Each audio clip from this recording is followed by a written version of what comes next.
Daar's een groot stuk armoede in die wêreld. Dit is 'n stuk armoede wat te doen het met deernis, wat te doen het met omgee vir ander mense.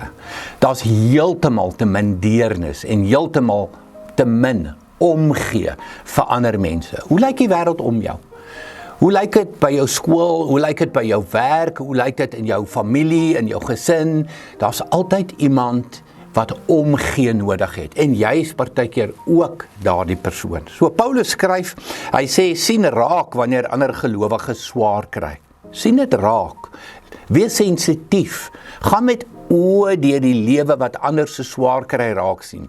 En help hulle. Met ander woorde, doen iets. Dis nie net, ag, shame nie. Ag, ek dink aan jou. Ag, ek bid vir jou nie. Tel hulle probleme op julle skouers en dra dit vir hulle. Hier's 'n uitdaging. So doen julle presies wat Christus van julle verwag. Sien probleme raak, kom in aksie, help dra aan hierdie las, soos dit bekend staan in die 83 vertaling, en help dra. Maar belangrik ook, laat ander mense toe om dit ook vir jou te doen, want partykeer loop jy ook met laste en met probleme.